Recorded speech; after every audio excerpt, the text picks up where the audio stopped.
Hi, my name's Rich Boren, and I'm the owner of Cruiser Services. I'm the North American distributor for the OzeFridge marine refrigeration line.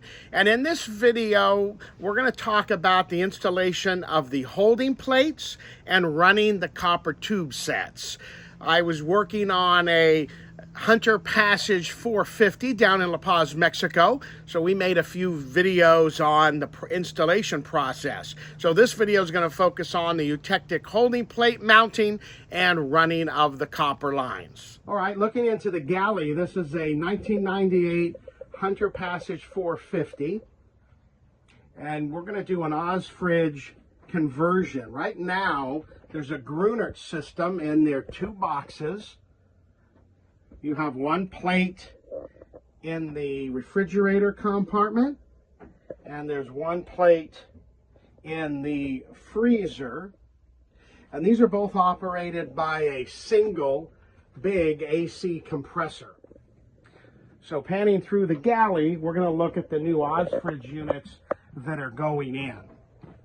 These are the two compressor units. For the refrigerator, we're using a single plate system. I don't have enough surface area of the plate to give us adequate refrigerator temperatures. For the freezer, because of its shape and odd walls, we're actually using two different size eutectic plates, one medium plate and one small plate, both being ran off the single compressor. That will give us the adequate surface area needed for the colder freezer temperatures. You'll notice we took these right out of the box. The copper tube lines, we make those to the length you need. So we were on the boat earlier and measured those lengths. And they come assembled just like that, kind of for a plug and play install. Okay, so we have this coil that basically came out of the box. So it's just a matter of gently prying all the bends straight. I mean, you see how easy it bends. You just take your time and unbend the coil so you can start running it through the box. I think this is probably the hardest part of the install, just because it's a little unwieldy. You know, you're going to have this coil, this giant anaconda in the boat. It kind of makes it a two-person job. One person to hold the holding plates, feed you the line and the plates as you're putting the anaconda through. You know, doing this by yourself, I've done it by myself, but it involves doing a little inch, going back, moving the plates. So if you have two people to do a job like this, it's much easier. All right, so the refrigerator plate's just sitting there because our test here, we had an existing hole, so we needed to find out if we needed to enlarge that hole or if we could fit both lines through. So when we back up a little bit, you'll see that I uncoiled the anaconda copper tube lines for the refrigerator plate. And basically, in order to give it a little more sliding ease through the hole and make it a little bit smaller so that the second set would fit, I just used some black electrical tape and wrapped it around the foam. And you can see it made it a little bit smaller so it fit through that hole without snagging the insulation. And that's perfectly fine from a performance standpoint to have the electrical tape around the insulation. So that's going to be an easy way for us to get the two copper line sets through our existing hole. There's the two plates for the freezer. We've uncoiled the anaconda. We fed it through the freezer divider wall, through the fridge, and through the bulkhead. We now have the dual freezer plates just sitting inside the box. So the next phase will be to actually mount them onto the walls.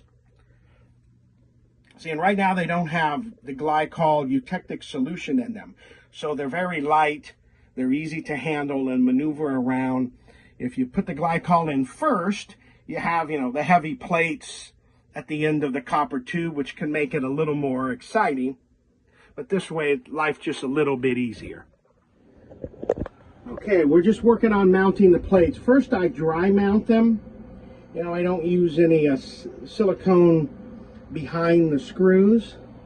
And then what I like to do is you can kind of see some of the silicone that's oozing out around the screw heads. So after I get it mounted in place where I know it wants to be, I then strategically pull out some screws, take my silicone caulk and basically squeeze it behind the plate so that when I screw the screw in, it makes a gasket. See how that one there kind of oozed out? That makes a nice little moisture gasket O-ring when you compress the plate up against the wall of the box to keep any moisture from migrating behind the insulation.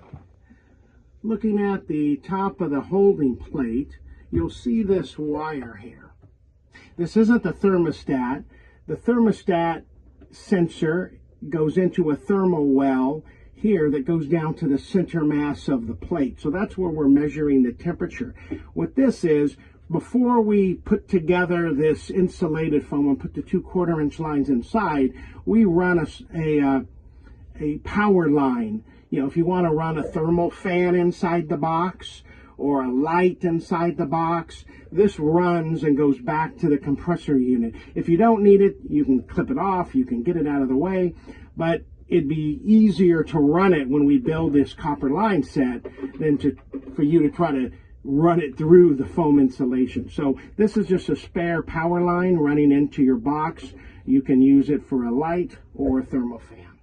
Since that video was shot down in La Paz, Mexico, it was about 100 degrees when we did that install on a boat with no air conditioning. So that was a 6 a.m. to 10:30-ish a.m. project before we called it good for the day.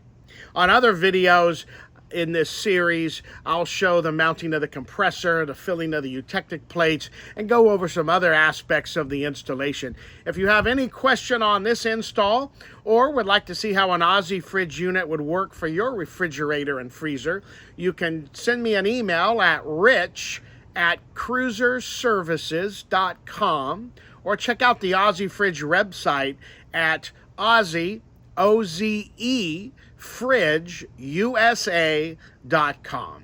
Either way, we'll be happy to chat with you and look forward to seeing you again.